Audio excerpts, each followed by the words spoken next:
Welcome back to the Sense Check Lab. We're so glad you're joining us today. Here we explore the facts, myths, and science behind the choices we make every day. Settle in and get ready for another episode where we put the latest trends and topics under the microscope. Let's make sense of it together. Today, we're embarking on a deep dive into the world of biofood. It's a term you hear constantly, especially over here in Europe, but what does it truly signify? Our mission is to dissect the regulations, examine the science on whether it's genuinely more nutritious or inherently better for you, and, well, equip you with practical insights to make informed choices when you're shopping. There's a wealth of information and, frankly, a good deal of confusion out there, so let's unpack this. Absolutely. Our goal for this deep dive is really to move past the subjective perceptions and, the common beliefs that often cloud our understanding of terms like organic or bio. Well, we're going to focus squarely on the scientific evidence to help you make truly informed decisions about your dietary choices, whether your priority is health, sustainability, or maybe just taste. That sounds like a clear mission. So let's start at the very beginning because the terminology itself can be, well, a bit of a maze. What exactly does bio mean when we see it on a food label, and how does it relate to organic or ecological? Yeah, that's a perfect starting point. Yeah. Because bio, organic, and ecological are indeed often used interchangeably, particularly within the European Union. In essence, these terms refer to food products that have been produced and processed according to a very specific set of ecological standards and methodologies. It's all about the how. Okay, the how. And what are those core principles? What's really at the heart of how these organic farms operate? Well, the foundational principle is the avoidance of synthetic chemicals.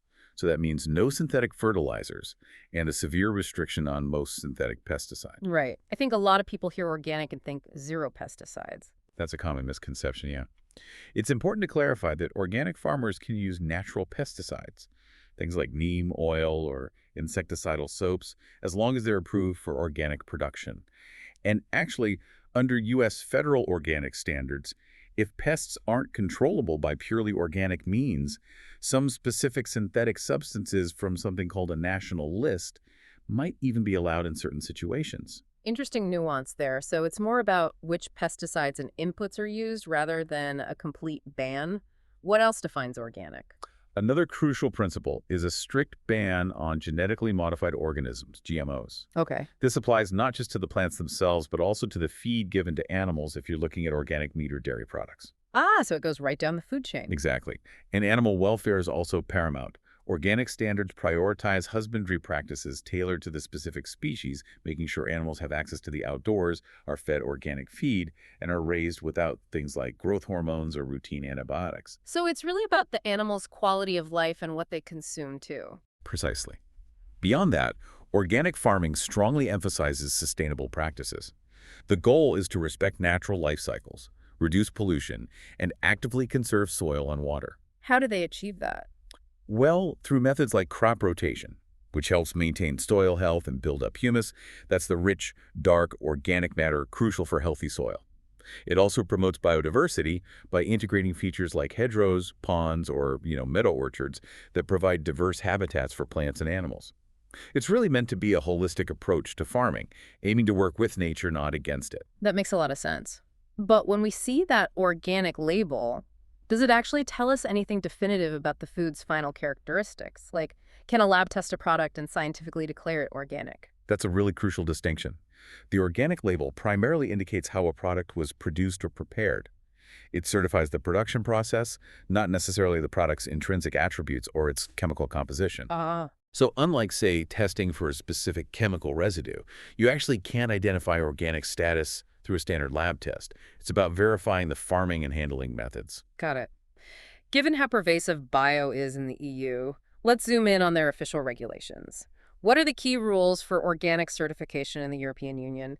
And what does that familiar green leaf logo truly represent? Right, the EU organic regulation is incredibly comprehensive, and it's updated regularly. There was a significant new version that became applicable in 2022. What's striking is that producers, processors, distributors, and even importers of organic products must all comply with these very stringent EU rules, and they undergo a rigorous EU-wide control system. Wow, so it's far more than just a simple claim. There's serious oversight involved. Absolutely. Operators are checked at least once per year by a certifying body, which could be public or private, and they actually pay for these checks themselves. The EU has also introduced advanced electronic certification systems like traces to monitor imports much more closely and significantly reduce the risk of fraud. That's reassuring. And what about ingredients in processed foods? For processed organic food, the rule is that the vast majority, at least 95% of the total agricultural ingredients, so plant and animal ingredients, must be organic. And there's a nice touch for consumers who value local sourcing. Mm. The regulations now even allow a specific region to be mentioned on the label if 95% of the ingredients come from that area. So you might see something like Tuscany agriculture, for example. Oh, that's a fascinating detail for regional identity, isn't it? It really is. The regulations also reiterate the severe restrictions on synthetic chemicals and the explicit ban on GMOs. The new regulation even specifically excludes food containing or consisting of engineered nanomaterials. Nanomaterials, too. They're covering all bases. They try to. Any input applied, whether it's a fertilizer or something for plant protection, must be from a strictly authorized list. And on the animal welfare side, the practices are carefully tailored to the livestock species, promoting good use of on-site resources like farm-produced feed and manure. And the labeling itself is pretty distinct, that green leaf. It is. That familiar stylized leaf on a green background is the mandatory EU organic logo for products produced within the EU that meet all these standards. Now, some countries, like Germany, also have their own voluntary national organic labels, which might have slightly different or additional criteria, but the EU logo is the universal identifier you should look for across the EU. It really reinforces that the EU's focus is heavily on the process, how food is grown and handled, rather than just measuring the end product itself. What does that emphasis tell us about what the EU values in organic food?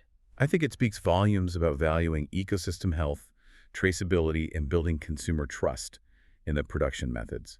It's about ensuring a certain standard of environmental stewardship and animal care, really from the farm right through to your table. Okay, now this is where the conversation truly gets interesting for many listeners, I think. A lot of us choose organic or bio because we believe it's nutritionally superior or inherently healthier. What does the latest science actually say when we put that belief under the microscope? That's such a critical question, and luckily there's a very comprehensive systematic review by Artuso and colleagues published just this year in 2024 that sheds significant light on this. It was a massive piece of work. They analyzed 147 scientific articles, which covered 656 comparative analyses across all sorts of food types and nutritional parameters. A real deep dive. 656 comparisons. Okay, so what was the core finding? Was there a clear nutritional winner between organic and conventional? Well, the core insight from this massive review is pretty clear. The science simply doesn't support the idea that organic food is generally more nutritious. Really? Generally not more nutritious. Generally not, no. In fact, nearly half of all the comparisons they looked at, a substantial 41.9%, showed no significant difference whatsoever in nutritional or residual parameters between organic and conventional foods. Wow, that's a much higher percentage of no difference than I think many people would assume. It certainly is. And looking at the ones where there were differences, only a smaller portion, 29.1% of comparisons, showed any significant differences at all. And even within those differences, higher nutritional values were found in only about 16% of the analyzed pairs. And that wasn't consistently favoring organic either. Sometimes conventional came out higher on certain nutrients. So it wasn't a one-way street for organic even when differences were found? Not at all. And perhaps even more telling, a significant chunk, 29% of the comparisons, had divergent results. That means some studies found differences for a specific nutrient in a specific food, while other studies looking at the same thing found no difference. So conflicting results. Exactly, which makes drawing strong, generalized conclusions incredibly difficult. For example, things like micronutrients, magnesium, potassium, calcium, iron, often show these divergent results. This suggests that maybe other variables, like soil type, climate, or harvest time, might be more influential than just the organic versus conventional farming system itself. Right, farming isn't done in a vacuum. Precisely. Though, interestingly, carbohydrates generally showed no significant differences across the board. So if I'm a listener, standing there in the supermarket looking at two punnets of berries, one organic, one not, what does this practically mean for that common idea that organic is automatically the healthier choice? It means that strong, sweeping statements linking organic foods to definite nutritional superiority should be viewed very critically, based on the current scientific evidence. Other credible sources, including, studies from places like Stanford University and reviews by the Mayo Clinic, have also reached similar conclusions. no consistent, conclusive evidence that organic food is significantly more nutritious or poses a notably lower health risk than conventionally grown food. So the health message remains focused on overall diet. Exactly. The overarching message for health remains about eating a balanced diet rich in fruits and vegetables, regardless of whether they carry the organic label or not. Okay, but what about pesticide residues? Because that's a huge reason many people are willing to pay that extra price for organic produce. That's a valid point. It's generally true that organic foods have lower levels of pesticide residues. That's quite consistent in the research. Okay. However, it's also important to add the context that conventionally grown foods typically contain only trace amounts of agricultural pesticides, usually well below established safety limits. Now, the long-term health impact of chronic exposure to these very minute trace amounts is admittedly difficult to quantify definitively.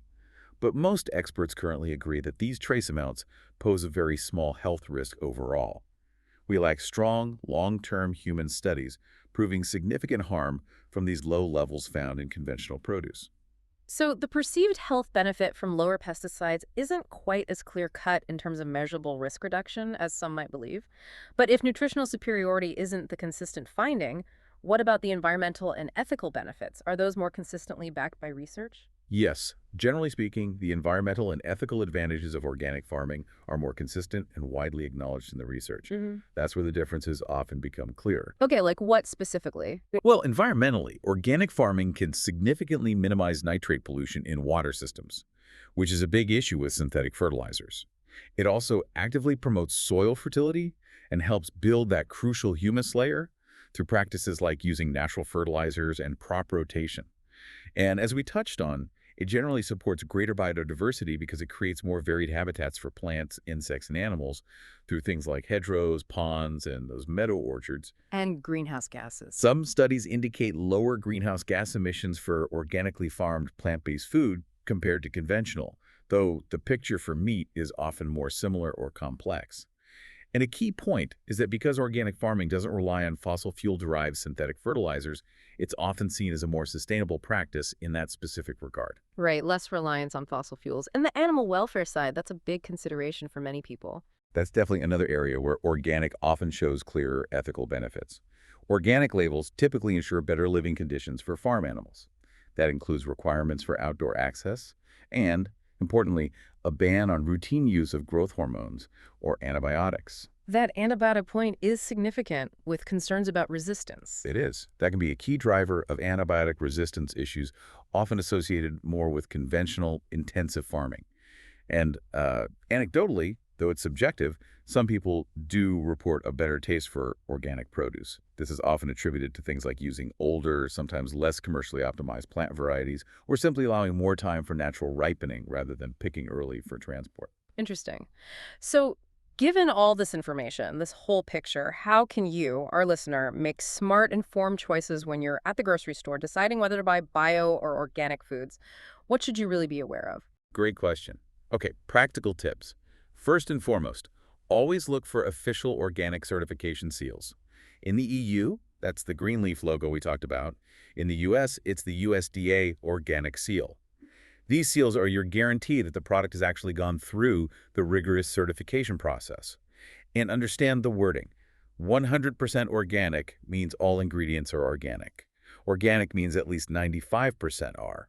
And if a product just says made with organic ingredients, it contains at least 70% organic ingredients. But crucially, it cannot use the main official organic seal. So the specific wording on the label really, really matters. You have to read carefully. It absolutely does. Also, be wary of greenwashing.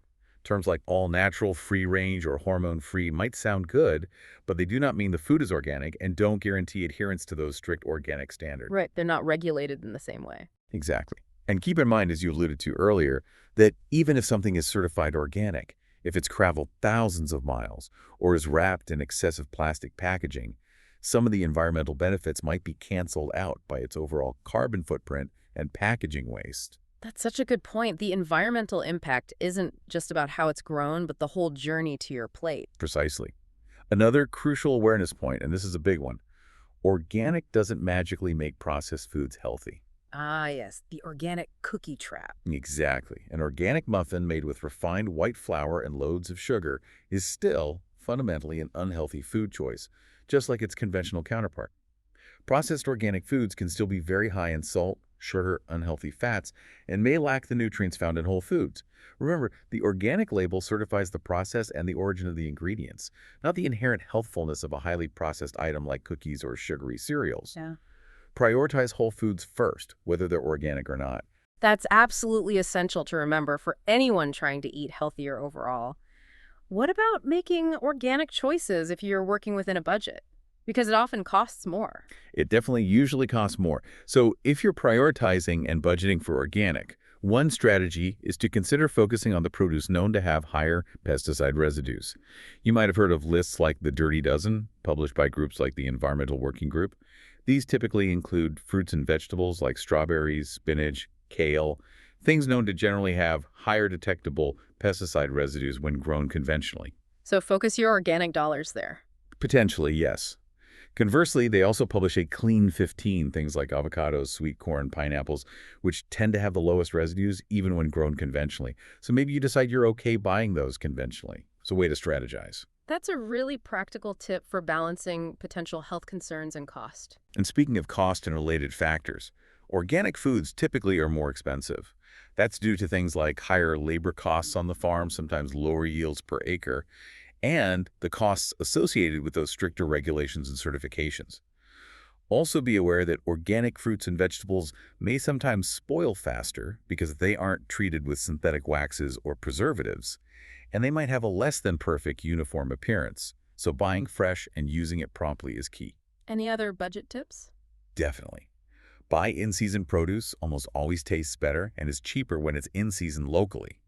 Out-of-season produce often travels really far, which bumps up the cost and the fuel use. Seasonal eating makes so much sense anyway. It really does. Hmm. Also, consider buying direct from farmers, local farmers markets, or joining a community-supported agriculture program, a CSA, where you basically subscribe to a farm's harvest for the season. This cuts out middlemen, often gets you incredibly fresh food, supports your local economy, and you can actually talk to the farmer and sometimes even see their practices firsthand. Build that connection. Exactly. Don't overlook frozen organic options either. They're often picked at peak ripeness and frozen quickly, locking in nutrients, and can sometimes be more nutritious and definitely cheaper than buying fresh organic produce that's traveled a long way. Also, look for store brand or own brand organic products. They're frequently more affordable than the big name brands. And making things yourself, I guess that's usually a budget-friendly move too, isn't it? Absolutely. Ditch the expensive processed organic snacks and things. Buy whole organic ingredients instead. Homemade granola, breads, sauces, soups. They're often vastly tastier, healthier, and definitely more affordable than store-bought versions. And maybe even grow a little yourself. Even growing your own herbs on a windowsill or a few vegetables in pots if you have space can save a surprising amount of money and gives you the freshest possible ingredients. Proper storage of produce is also huge. Learn how to store different things correctly to reduce food waste, which obviously saves money. Good. You can also think about swapping garden bounties with friends or neighbors if you end up with too much zucchini. And buying organic staples like grains or beans in bulk can be cheaper than maybe freeze large batches of cooked meals or prepped produce. Oh, and don't forget saving veggie scraps, onion skins, carrot peels, celery ends in the freezer to make your own vegetable broth. It's practically free flavor. Those are fantastic, really actionable tips for anyone trying to incorporate more organic foods without breaking the bank. One last practical thing about produce, organic or not, should we always be washing it? Oh, definitely, yes. Even certified organic produce needs to be washed thoroughly. You need to remove field dirt, maybe some tiny insects that hitch to ride the stowaways, and even natural or approved waxes that might be applied to increase shelf life and visual appeal. So how should we wash it? The best way is usually just under cold flowing tap water. Use your hands or a clean vegetable brush for firm items like potatoes or carrots. Always wash produce before you cut into it, even if it has a rind like a melon or avocado, because cutting can transfer surface contaminants to the inside. And for leafy greens like lettuce or cabbage, it's best to discard the outer leaves and then wash the inner leaves individually. Good advice. Okay, so to quickly recap some of the key differences we've explored today between bio or organic and conventional foods, just hitting the main points. Sure. So, production methods. Organic relies on natural inputs, severely restricts or bans synthetic pesticides and fertilizers, prohibits GMOs entirely, and puts a really strong focus on building soil health and ensuring higher animal welfare standards. Conventional farming, in contrast, permits synthetic inputs, allows GMOs, and often employs different, sometimes more intensive, animal housing practices. Okay. Nutrition. Nutritional value. The current scientific consensus, based on large reviews, shows no generalizable, consistent nutritional superiority for organic foods across the board. Specific differences might exist for certain nutrients in certain foods, but they aren't widespread or predictable. Pesticides. Pesticide residues. Organic foods generally and consistently have lower detectable pesticide residues. However, the residues found on conventional foods are typically well below established safety limits and considered by most experts to pose a very low health risk. Environmental impact. Environmental impact. Organic farming generally tends to score better for soil health, promoting biodiversity and minimizing nitrate pollution. For plant-based foods, it also potentially results in lower greenhouse gas emissions compared to conventional, although the comparison for meat is more complex. Cost. Cost. Organic foods are generally more expensive, and that reflects the different production practices, certification costs, and sometimes lower yields. And processed foods. Processing. This is key. Organic processed foods must adhere to rules about their ingredients being organic, but they can still contain high levels of sugar, salt, and unhealthy fats, much like their conventional processed counterparts. The organic label doesn't automatically equal healthy if the food is highly processed. Right. So our deep dive today really shows that choosing bio or organic food is, well, it's a nuanced decision, isn't it? It's not just about one single factor. It seems to be a combination of your personal priorities, ranging from environmental impact and animal welfare concerns to perceived health benefits, taste preferences, and, of course, what fits your budget. It really encourages us all, I think, to think beyond just the label itself and try to understand the why behind our food choices. It raises that important question for you, the listener. How much do you personally value the process of how your food is grown? Things like its environmental footprint, the ethical standards behind it, versus focusing primarily on just its final nutritional content or its appearance on the shelf. Ultimately, being well informed, understanding these nuances we've discussed, allows you to align your purchases with what matters most to you. Thank you for joining us at the Sense Check Lab. If you enjoyed this episode, don't forget to subscribe and share it with your friends. We appreciate your support and look forward to checking in with you next time for more thoughtful conversations and sense making. Until then, take care.